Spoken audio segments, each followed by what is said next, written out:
So at this time, I'd like to introduce Tracy. Tracy Long has worked with Baldor since 1988 and was previously the company's Vice President of Investor Relations. During her career at Baldor, she has held several positions in various areas of finance, including treasurer. Her responsibilities have included marketing communications, public relations, risk management, portfolio management, vendor relations, and financial analysis. She has been an officer at Baldor since 2003. Tracy has a BA in marketing from Pittsburgh State University and holds a BS in accounting from University of Ozarks. So she can count the money that she makes for the company. She and her family lives in Fort Smith, Arkansas, and with great pleasure, I want to welcome Tracy, a good friend, a great marketer, and I think you'll enjoy her talk today. Tracy?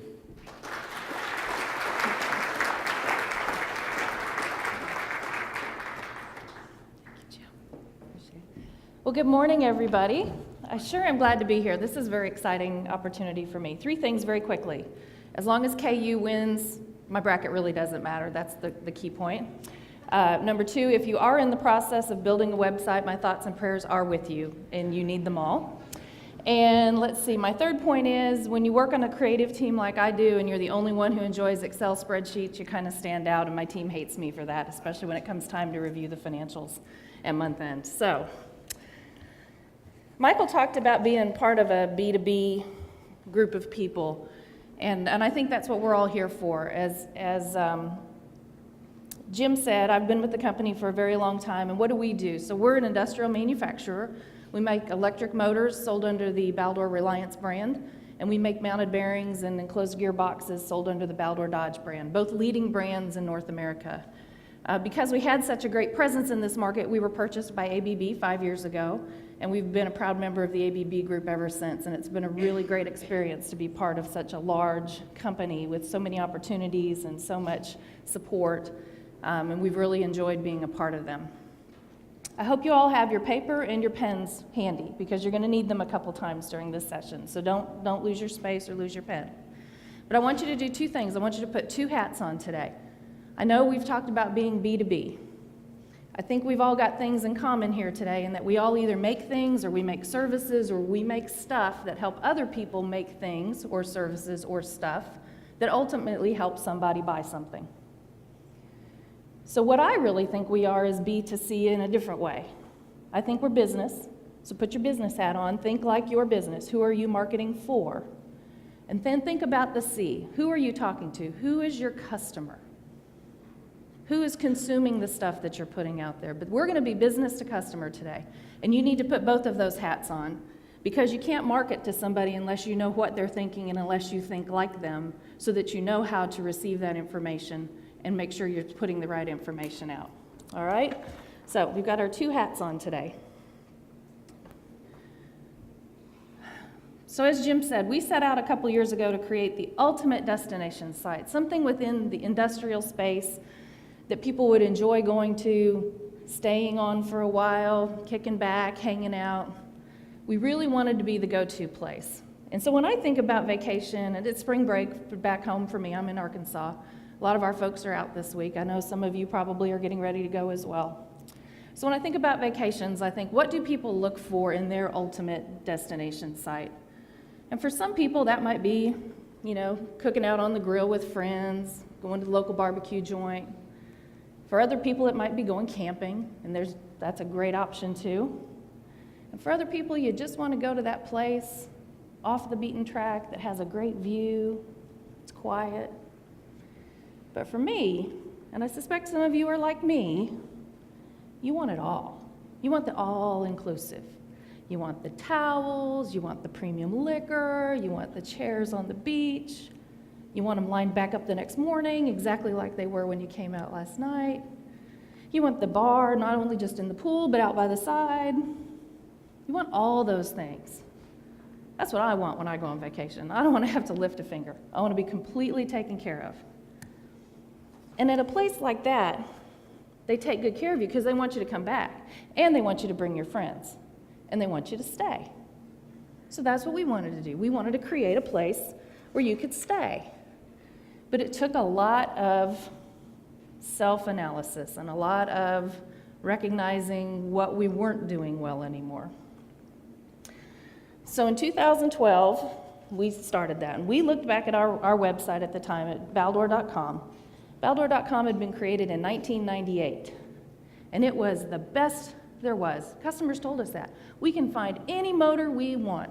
There's a box on the front page, we type in a catalog number, and we get everything we need to know. It's great. I say to the web manager, I say, so analytics, where do people go on our site? Well, they go to the product catalog. Everybody goes to the product catalog. It's the most popular thing on our site. I said, so what else is on our site? Well, that's all, the product catalog. That's it. So if you want to be a product catalog, we can do that really, really well. But the problem was, in the 10 years after the site was formed, we bought 3 companies, we inherited 4 completely new product lines, and 4 completely different websites. So you can imagine, when we started looking at them together, which they weren't, they looked different, they had different content, they didn't link together very well, they were very fragmented, and the whole experience was broken. And if you were one of our new customers, I would have said, well, obviously y'all don't care about me, because I'm not represented in your company site anywhere.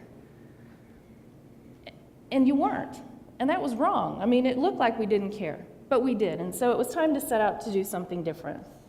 So what we really decided we wanted was something appealing, strong, modern, something that would really show who we were in the industry and the solutions that we had to offer any of our customers or any of our potential customers or anybody in our industry who wanted to look across industrial offerings. We wanted to be that place. So we sat down together, the team, we brought in sales, we brought in customers, we brought in sales from all of our different product families, and we decided to lay out our goals and decide what it was we were going to be. And we committed to them. We kept our eye on the goal throughout the whole time. So what were those goals? Well, for one thing, we just want one site. We want to dismantle everything we have out there and make sure we've got one site, but we created sub-sites. So we not only have the home company page, but we have sub-sites underneath for the different product brands that we sell.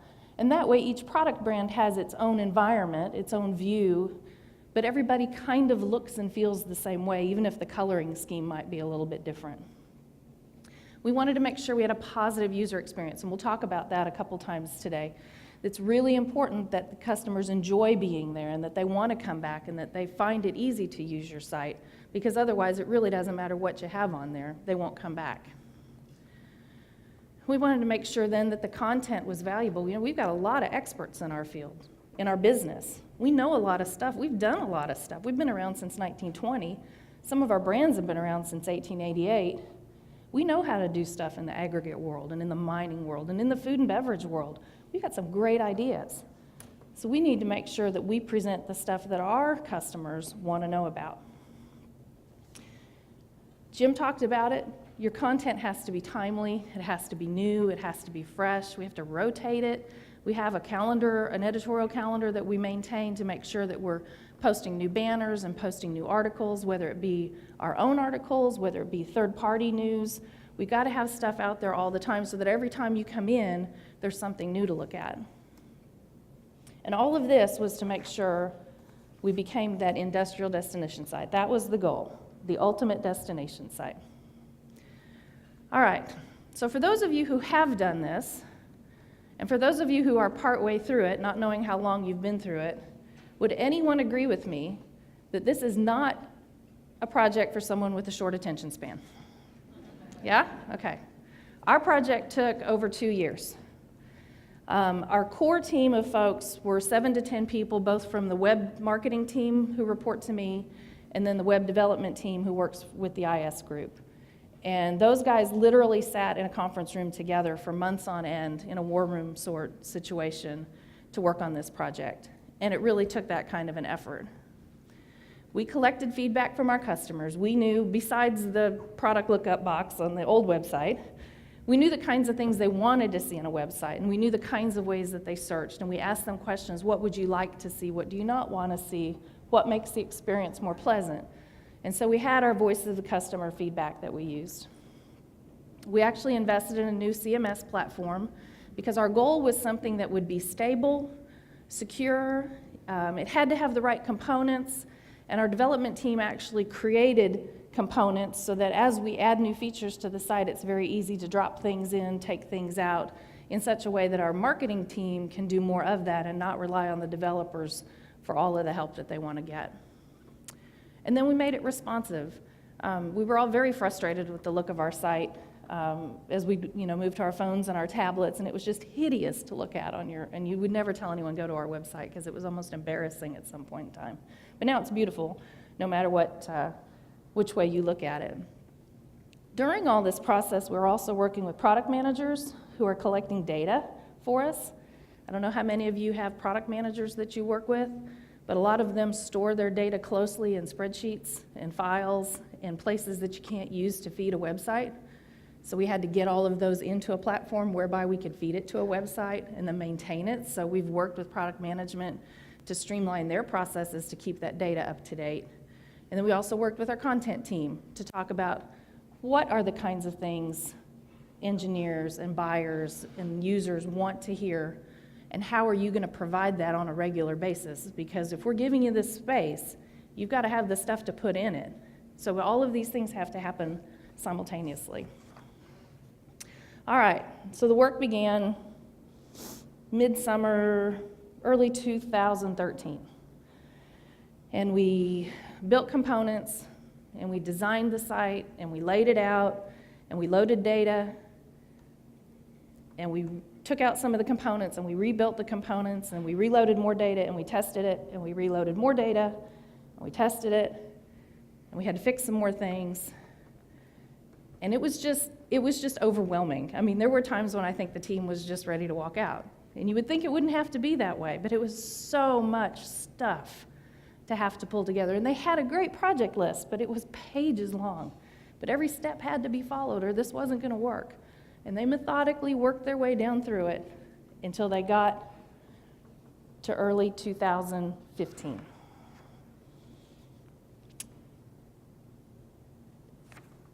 Oh, but before then,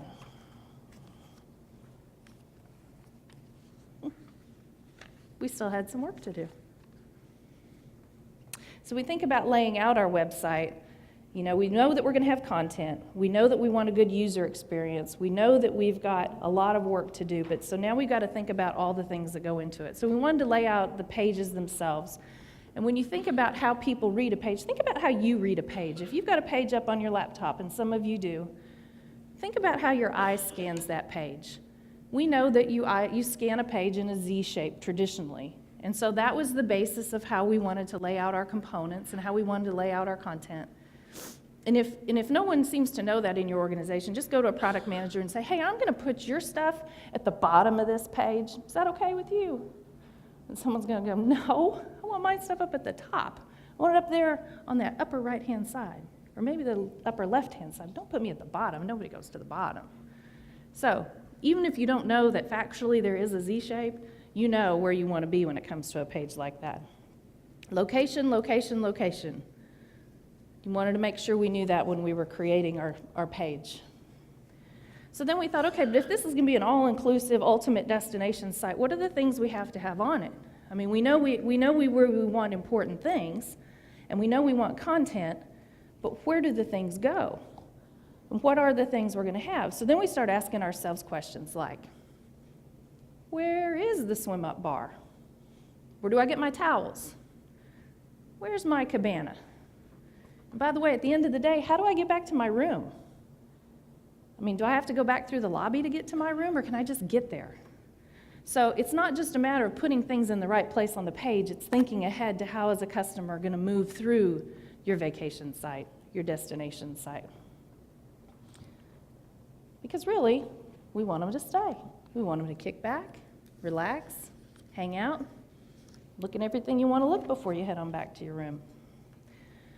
All right, content is king. Pop quiz. Everybody get your pad and paper out and your pen. This is where we're going to use that. Write down on your pad of paper who coined the phrase, content is king. I'll give you a hint. It was the title of an essay.